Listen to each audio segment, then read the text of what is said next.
Hello friends, welcome to YouTube channel. 25 फरवरी के MCQs ready है, तो चलिए स्टार्ट करते हैं।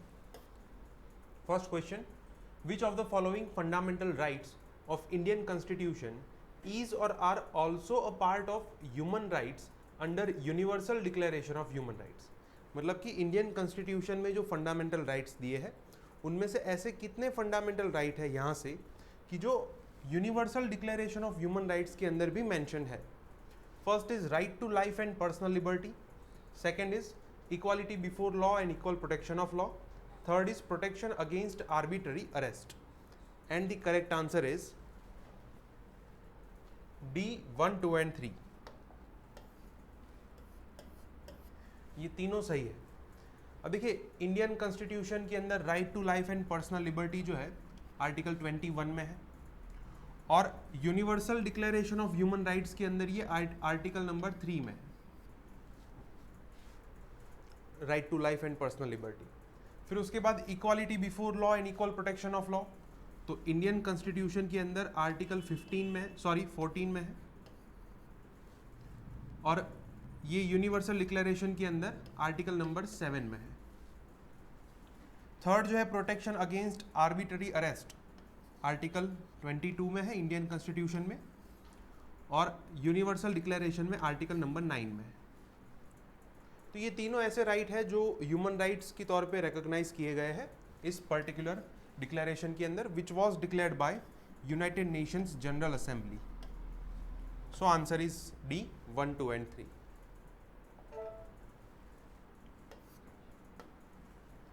कल के न्यूज़पेपर के अंदर बहुत अच्छा आर्टिकल था ह्यूमन राइट्स के ऊपर, कि ह्यूमन राइट्स को किस तरीके से रिकॉग्नाइज करना चाहिए। काफ़ी अच्छा आर्टिकल है, उसकी पूरी हिस्ट्री दी गई है कि किस तरीके से ग्लोबल लेवल पे ह्यूमन राइट्स की मूवमेंट चली थी और फिर जाके ये डिक्लेरेशन जो है वो हुआ। तो इसके ऊपर हम 2 और क्वेश्चन देखेंगे। Second question, who among the following was the first woman president of United Nations general assembly? First is Sarojini Naidu, second Vijaya Lakshmi Pandit, third is Maria Fernanda, and fourth is Indira Gandhi. And the correct answer is Vijaya Lakshmi Pandit. She was the first woman president in United Nations General Assembly, और फिर उनके द्वारा वहाँ पे ये जो human rights की मुहिम चलाई गई थी, और वहाँ पे उन्होंने महात्मा गांधी एंड जवाहरलाल नेहरू के प्रिंसिपल्स जो है उसको डिक्लेयर किया था बेस्ड ऑन ह्यूमन राइट्स। तो इसी न्यूज़पेपर आर्टिकल के अंदर आपको इस पैराग्राफ के अंदर ये पूरा रेफरेंस जो है वो मिलेगा, किस तरीके से यहाँ पे लिखा है कि Vijaya Lakshmi Pandit who went on to become the first woman president of the united nation general assembly. और अभी तक सिर्फ 4 ही लेडीज़ जो है वो यूएन जनरल असेंबली के अंदर प्रेसिडेंट के तौर पे चुने। तो यहाँ पे ये बताया गया है कि किस तरीके से उन्होंने महात्मा गांधी एंड नेहरू जी के जो प्रिंसिपल्स थे उसको प्रोपेगेट किया। Third question, without equality liberty would produce the supremacy of the few over the many. Who among the following said this sentence? Option A Mahatma Gandhi, option B BR Ambedkar, option C Jawaharlal Nehru, and option D Subhash Chandra Bose. And the correct answer is BR Ambedkar. जब liberty, equality and fraternity की बात आती है, जो कि ideals लिए गए हैं फ्रेंच रेवोल्यूशन से, तो वहाँ पे कॉन्स्टिट्यूएंट असेंबली के अंदर सबसे ज़्यादा इस आइडियल के अंदर जिसको बिलीव था वो थे डॉक्टर BR आम्बेडकर। तो उनके आइडियाज़ क्या थे वो भी इस न्यूज़पेपर आर्टिकल में दिए गए हैं। ये जो पूरा पैराग्राफ है ये पूरा उसी ट्रायड के ऊपर बेस्ड है, लिबर्टी, इक्वालिटी एंड फ्रेटर्निटी, और उसके ऊपर डॉक्टर BR आम्बेडकर क्या कहते थे यहाँ पे पूरा सेंटेंस दिया गया है। आप पॉलिटी की कोई भी रेफरेंस बुक पढ़ते हैं, स्पेशली लक्ष्मीकांत पढ़ते हैं, तो उसके अंदर भी ये सेंटेंस दिया गया है। Fourth question, which of the following statement is or are correct?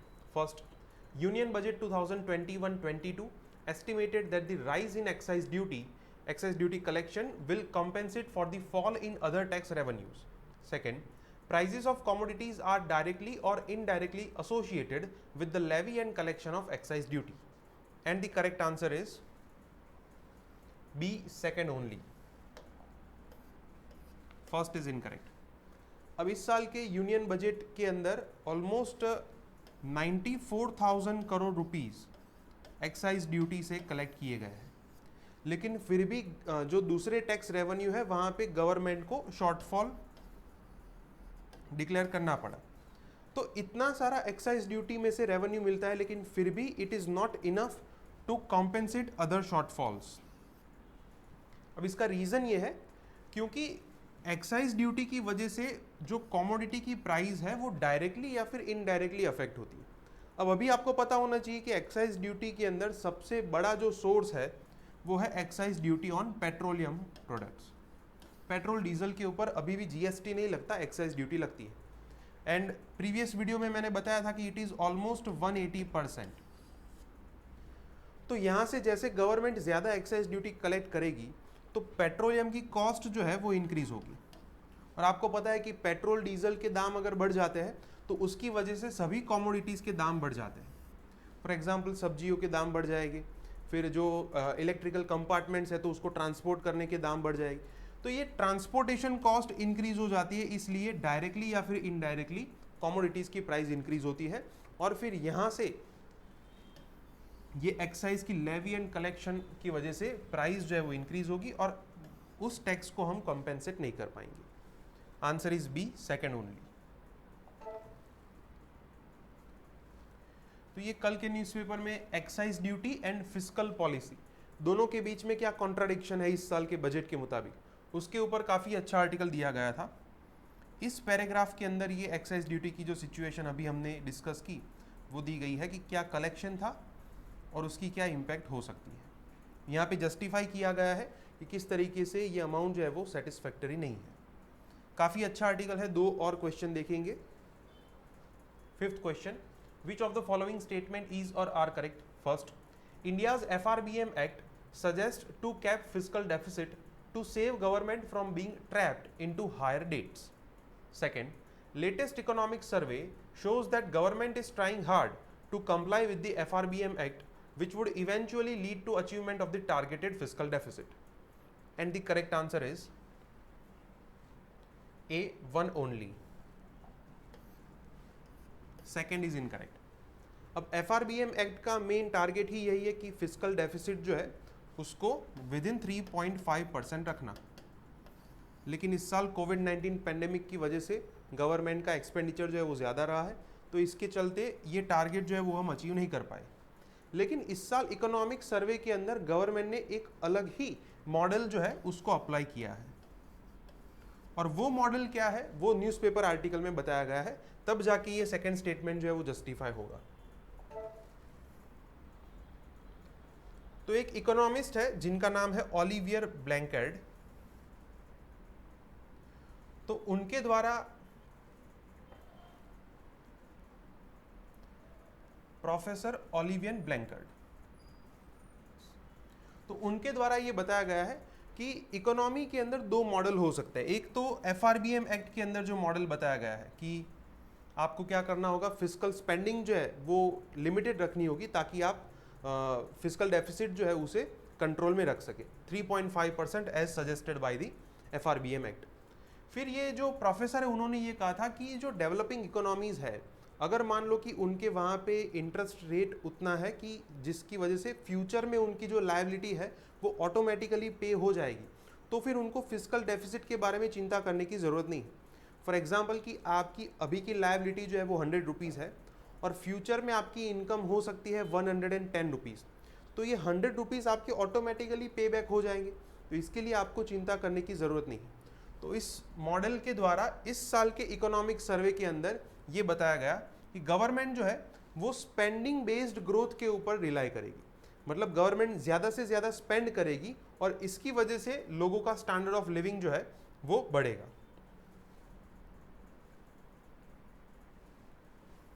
तो इस पैराग्राफ के अंदर ये जो इकोनॉमिक सर्वे के बारे में बताया गया है कि क्यों इस साल का इकोनॉमिक सर्वे जो है वो डिफरेंट पॉइंट ऑफ व्यू से बनाया गया है। Sixth question, which of the following statement is or are correct? First, during economic boom public expenditure leads to crowding in the private expenditure. Second, during recession, private expenditure is low on account of precautionary savings. And the correct answer is B, second only. First is incorrect. अब देखिए economic boom मतलब economy की situation काफ़ी अच्छी है, growth rate काफ़ी अच्छा है, तो तब क्या होगा, मार्केट के अंदर इंटरेस्ट रेट जो है वो इंक्रीज हो जाएगी। अब गवर्नमेंट को भी इन्फ्लेशन जो है वो कंट्रोल करना है, so the government will do is they will increase the interest rate. अब अगर मार्केट के अंदर इंटरेस्ट रेट ज़्यादा है, इसका मतलब क्या हुआ कि जब आप लोन लेने जाते हैं तो आपको हायर परसेंटेज पे मिलेगी, और जब आप सेविंग्स करते हैं तो वहाँ पे भी आपको हायर इंटरेस्ट मिलेगा। तो आपकी टेंडेंसी क्या होगी, लोन नहीं लेनी है क्योंकि इंटरेस्ट ज़्यादा पे करना पड़ेगा, इससे अच्छा हम क्या करेंगे, सेविंग्स करेंगे ताकि हमें इंटरेस्ट ज़्यादा मिले। So you would prefer income on behalf of expense. और यहाँ पे क्या लिखा है, क्राउडिंग इन। क्राउडिंग इन क्या, इनका मतलब क्या हुआ कि प्राइवेट एक्सपेंडिचर जो है वो मार्केट के अंदर पैसा डालेगा, तो ये तो गलत है क्योंकि मार्केट के अंदर यहाँ पे गवर्नमेंट के स्टेप्स ऐसे होंगे कि मार्केट से पैसा जो है वो पुल्ड इन हो जाएगा। So first is incorrect. Second जो है वो करेक्ट है। अब रिसेशन के अंदर क्या होगा, तो लोगों के अंदर एक साइकोलॉजिकल इंपैक्ट देखने को मिलती है कि फ्यूचर में सिचुएशन और भी वर्स हो जाएगी, तो इससे अच्छा हम क्या करते हैं, प्रिकॉशनरी लेवल पे सेविंग्स करते हैं। सो प्राइवेट एक्सपेंडिचर यहाँ पे भी लो होता है due to precautionary savings. Answer is B, second only. अब यहाँ पे इस पैराग्राफ के अंदर ये दोनों सिचुएशंस बताई गई है। यहाँ पे आप देख सकते हैं कि during booms in an economic boom state expenditure में crowd out private expenditure on account of rise in the interest rate. मतलब गवर्नमेंट के स्टेप क्या होंगे, इंटरेस्ट रेट बढ़ा के प्राइवेट एक्सपेंडिचर जो उसको क्राउडिंग आउट इम्पैक्ट देंगे। And during recessions private expenditure is low in any case on account of rise in precautionary savings and grim state of long term expectation. तो ये एक psychological impact है जो government के तौर पे नहीं देखने को मिलती, तो वो यहाँ पे जस्टिफाई किया गया है कि गवर्नमेंट जो है वो रिसेशन के टाइम पे डरना छोड़ के वहाँ पे एक्सपेंडिचर को इंक्रीज करती है। तो यहाँ पे प्रोफेसर ब्लैंकेट जो है उन्होंने ये कहा था कि रिसेशन के टाइम पे गवर्नमेंट को एक्सपेंडिचर बढ़ाना चाहिए, इसकी वजह से उस कंट्री का ग्रोथ अच्छा होगा। Seventh question, which of the following statement is or are correct. First, national electric mobility mission plan intends to allow hybrid and electric vehicles to become the first choice for the purchasers. Second, heavy duty vehicles are currently out of the fuel efficiency standards, and the correct answer is A, one only. Second जो है वो incorrect. National Electric Mobility Mission Plan जो है popularly known as NEMMP, सो उसका main objective यही था कि hybrid and electric vehicles जो है उसको प्रमोट करें ताकि परचेजर की फर्स्ट चॉइस ही इलेक्ट्रिक व्हीकल बन जाए। अब ये जो है स्टेटमेंट इनकरेक्ट है बिकॉज अभी अभी गवर्नमेंट ने ये भी एक मैकेनिज्म अलाउ किया है कि हैवी ड्यूटी व्हीकल्स जैसे ट्रक्स है तो उसके अंदर भी फ्यूल स्टैंडर्ड जो है उसके एफिशिएंसी स्टैंडर्ड को मेंटेन किया जाएगा, जैसे इथेनॉल ब्लेंडेड पेट्रोल है ये सब यूज करना। Answer is a, one only. So जो प्रीवियस आर्टिकल था उसके बाजू में कल के न्यूज़पेपर में ये भी एक अच्छा आर्टिकल था कि किस तरीके से हम पेट्रोलियम के अंदर इंडिपेंडेंट बन सकते हैं बाय प्रमोटिंग इलेक्ट्रिक व्हीकल्स। तो इस पैराग्राफ के अंदर पूरा ये जो national electronic mobility mission plan है उसको समझाया गया है। और यहाँ पे आप देख सकते हैं कि heavy duty vehicles which consume nearly 60% of the diesel used in the country are now subject to fuel efficiency standard.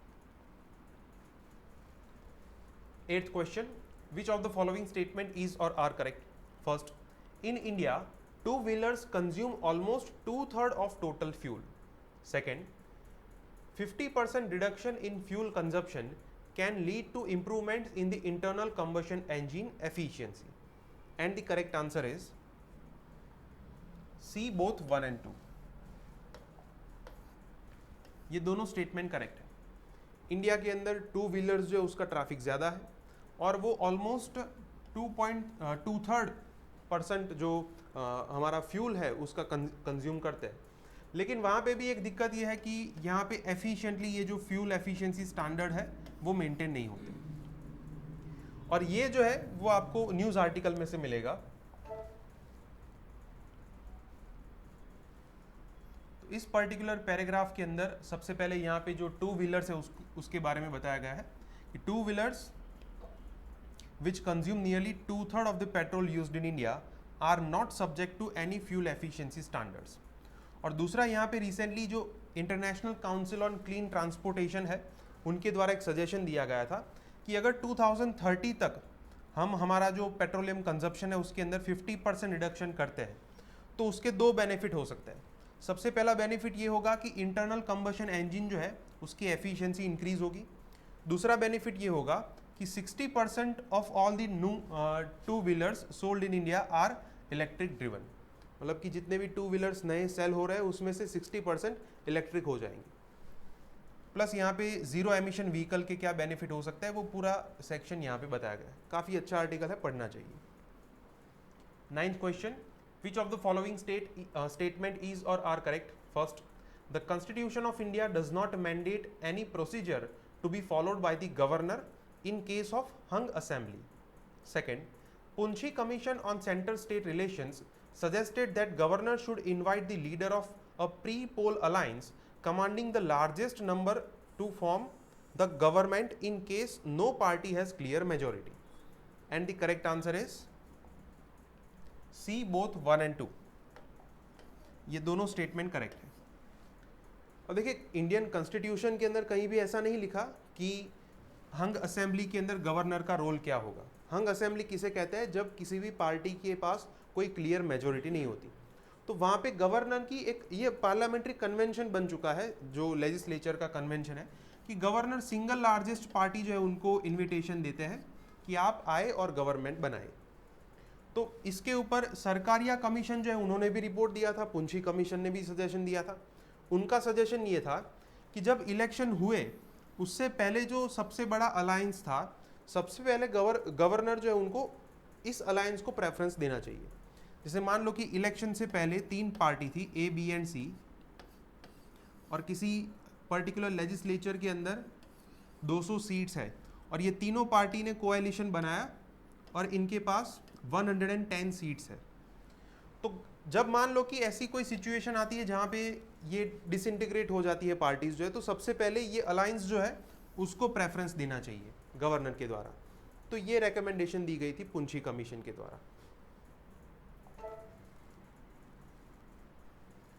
सो अभी पुडुचेरी के अंदर कोई भी पार्टी जो है वो गवर्नमेंट नहीं बना रही है. सो आप कह सकते हैं कि the legislature of Puducherry is now a hung assembly. तो उसके लिए कैबिनेट के पास एक रिजोल्यूशन आया कि वहाँ पे प्रेसिडेंट रूल इम्पोज किया जाए and cabinet gives not for the president rule. तो ये आज के न्यूज़पेपर के फ्रंट पेज पे है. तो हम दूसरा क्वेश्चन देखेंगे प्रेसिडेंट रूल के ऊपर. Which of the following statement is or are correct about president's rule? First, it can be continued indefinitely till it is approved by the parliament for the continuation. Second, president directly takes on the administration of the state where president's rule is imposed. And the correct answer is D, neither 1 nor 2. ये दोनों statement incorrect है. अब president rule जो है वो एक time पे 6 months के लिए लगाया जाता है और अगर मान लो कि 6 महीने खत्म हो जाने के बाद आपको कंटिन्यू करना है, so it can be extended for 1 year at a time. और मैक्सिमम टाइम पीरियड जो है वो यहाँ पे कहा गया है कि इट इज़ 3 years. और अगर फिर से आपको यहाँ पे ये जो स्टेज है यहाँ पे एक्सटेंड करना है तो कुछ कंडीशंस फॉलो करनी पड़ती है जो कि दी गई थी 44th कॉन्स्टिट्यूशनल अमेंडमेंट एक्ट के द्वारा. सो यहाँ पे इनडेफिनेटली लिखा है इसलिए ये गलत होगा. सेकेंड जो है वो भी गलत है. अब नाम तो है इसका प्रेसिडेंट रूल, लेकिन प्रेसिडेंट डायरेक्टली किसी स्टेट को एडमिनिस्टर नहीं करते. The governor on behalf of the president takes on the administration, right. So governor जो है वो डायरेक्टली एडमिनिस्ट्रेशन चलाते हैं on behalf of the president, chief secretary and other advisers की मदद से. So the answer is D, neither 1 nor 2. Okay friends, तो आज के 10 MCQs यहाँ पे कंप्लीट होते हैं. अगर आपको कोई डाउट है तो आप कमेंट सेक्शन में लिख सकते हैं. वीडियोस पसंद आए तो वीडियोस को लाइक कीजिए और चैनल को सब्सक्राइब कीजिए. Thank you.